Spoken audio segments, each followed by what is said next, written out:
নমস্কার। স্বাস্থ্য সমৃদ্ধি চ্যানেলে আপনারা দেখছেন প্রকৃতির প্রেসক্রিপশন ধারাবাহিক। আজকের আলোচনা আমি খাবার নিয়ে কথা বলবো না, ক্যালোরি নিয়েও নয়, ডায়েট নিয়েও নয়। আজ আমরা কথা বলবো সময়ের সঙ্গে শরীরের সম্পর্ক নিয়ে। আপনি কি খাচ্ছেন এটি গুরুত্বপূর্ণ, কিন্তু আপনি কখন খাচ্ছেন অনেক ক্ষেত্রে সেটিও সমান নয়, অনেক বেশি গুরুত্বপূর্ণ। আমাদের প্রত্যেকের শরীরের ভিতরে একটা অদৃশ্য ঘড়ি আছে। এটিকে বিজ্ঞানীরা বলেন সার্কেডিয়ান রিদম। এটি কোনো কল্প কাহিনী নয়, এটি এমন একটি জৈবিক সময় ব্যবস্থা যা আলো আর অন্ধকার, ঘুম, হরমোন, হজম এবং বিপাককে সমন্বয় করে, অর্থাৎ ব্যালেন্স করে। আর আপনি উভয় জানি সুস্থ মানুষ মানে ব্যালেন্সড। সুগার আছে, কম থাকলে রোগী, বেশি থাকলে রোগী। প্রেশার আছে, কম থাকলে রোগী, বেশি থাকলে রোগী। সবকিছুই ভারসাম্যটাই আসল। সকালে সূর্যের আলো চোখে পড়লে শরীর বলে দিন শুরু হয়েছে। রাতে অন্ধকার নেমে এলে শরীর বলে এবার বিশ্রামের সময়। কিন্তু আমরা যদি রাত 11টাতেও ভারী খাবার খাই, শরীর বিভ্রান্ত হয়ে যায়, কারণ সে তখন বিশ্রামের প্রস্তুতি নিচ্ছিল। আমরা তাকে আবার হজমের কাজে বসিয়ে দিলাম। আচ্ছা, একবার ভেবে বলুন তো, এই শরীররূপী এই ইঞ্জিনটি যখন প্রথম মডেল তৈরি হয়েছিল, যে ফার্স্ট মডেল, হাজার হাজার বছর পিছনের প্রকৃতির নিয়ম আমরা ইতিহাসে যেটা পড়েছি, সেই সময় মানুষ চোখে দেখতে পেত না রাত্রিবেলা। আজ তো আলোর জন্য সারা রাত চোখে থাকে, কিন্তু তখন তো আলো ছিল না। তাহলে দিনের যে 12 ঘন্টা তারা খাদ্য সংগ্রহ করত বা খেত, আর রাতের 12 ঘন্টা বিশ্রাম এবং ঘুমাত। কিন্তু আশ্চর্য ব্যাপার, আমরা ইতিহাস পড়েছি, ইতিহাস থেকে অনেক কিছু শিখেছি, কিন্তু ইতিহাসটাকে ভুলে গেছি।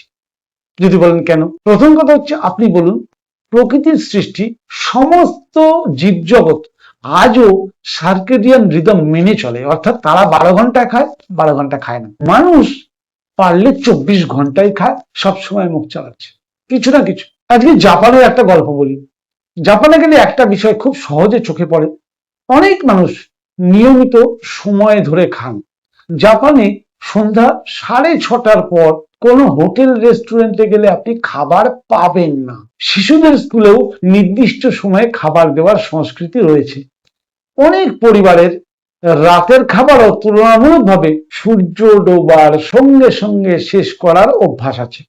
সবাই একরকম নন অবশ্যই, ব্যতিক্রম থাকে, কিন্তু সময়ের শৃঙ্খলাকে তারা গুরুত্ব দেন।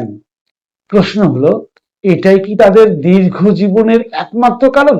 না না না, এভাবে ধরে নেবেন না, অবশ্যই না। কিন্তু এটি সেই গুরুত্বপূর্ণ অভ্যাসগুলোর মধ্যে একটি যা ভালো ঘুমকে এনে দেয়, নিয়মিত জীবন ও স্বাস্থ্যকর দৈনন্দিন ছন্দকে সমর্থন করে। এবার নিজের দিকে তাকাই আমরা। সকালে ঘুম থেকে উঠেই চা, বিস্কুট, দুপুরে যখন সময় পাওয়া গেল তখন নাকে চোখে মুখে গুজে দিলাম, পেটে ঢুকে গেলেই ব্যাস। রাত্রে সবাই বাড়ি ফিরলো, তারপরে খাওয়া শুরু হলো। অনেক ক্ষেত্রেই রাত 10টা 11টা, কখনো কখনো তারও পরে। তারপর শুরু হলো মোবাইল, ঘুমের 12টা বাজলো, আবার সেই পরের দিন সকালে উঠে একই চক্র। শরীর কি এর সঙ্গে মানিয়ে নিতে পারে?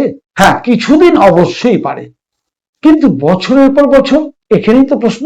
বিজ্ঞান বলছে আমাদের শরীর দিনের আলোতে খাবার হজম করার জন্য তুলনামূলকভাবে বেশি প্রস্তুত থাকে, আর গভীর রাতে শরীরের অগ্রাধিকার বদলে যায়। তখন মেরামত এবং বিশ্রাম এবং পুনর্গঠনের কাজে সে নিজেকে ব্যস্ত করে দেয়। ফলে আমি খাবার খেলেও শরীর সেটাকে ভালোভাবে নেয় না। এই কারণেই সময় মতো ঘুম ও নিয়মিত খাওয়ার অভ্যাসকে স্বাস্থ্যকর জীবনযাপনের একটি গুরুত্বপূর্ণ অংশ হিসেবে ধরা হয়। তাহলে আমরা কি করব? আজ আমি আপনাকে কোনো কঠোর নিয়ম দেব না, শুধু একটা ছোট্ট পরীক্ষা। পরবর্তী 14টা দিন যতটা সম্ভব প্রতিদিন প্রায় একই সময়ে খান। রাতের খাবার অকারণে দেরি করে খাবেন না, যদি আপনার জীবনযাত্রা ও কাজের ধরন অনুমতি দেয়। সকালে নিয়মিত সময়ে উঠুন, দেখুন আপনার শরীর কি বলে। একটা গুরুত্বপূর্ণ সতর্কতা, এর অর্থ এই নয় যে সবাইকে একই সময়ে খেতে হবে। রাতের শিফটে যারা কাজ করেন এমন মানুষ, বিশেষ স্বাস্থ্যগত অবস্থা বা বিশেষ চিকিৎসাধীন ব্যক্তিদের ক্ষেত্রে পরিকল্পনা আলাদা হতে পারে। তাই বড় পরিবর্তনের আগে প্রয়োজন হলে বিশেষজ্ঞর পরামর্শ নেওয়া দরকার। আজ কোনো ওষুধ নয়, প্রকৃতির প্রেসক্রিপশন। আজ শুধু সময়কে সম্মান করুন, ঘড়ির জন্য নয়, আপনার শরীরের জন্য।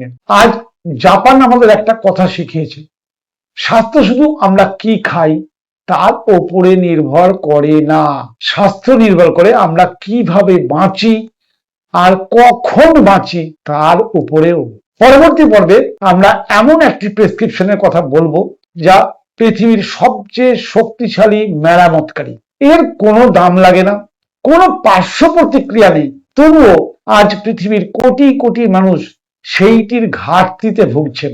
নিশ্চয়ই মনে প্রশ্ন থাকছে যে বিষয়টি কি?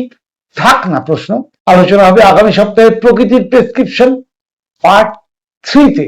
তাহলে বিষয়টি কেমন লাগছে? প্রকৃতির প্রেসক্রিপশন আলোচনা লিখে জানান। যদি ভালো লেগে থাকে, যারা নতুন দেখলেন আমার চ্যানেল, তারা অবশ্যই চ্যানেলটি সাবস্ক্রাইব করে নেবেন আর বেল আইকনটা প্রেস করে দেবেন। আর আত্মীয় স্বজন বন্ধু বান্ধবের মধ্যে চ্যানেলটিকে বেশি করে শেয়ার করুন, একটা লাইক দিতে ভুলবেন না।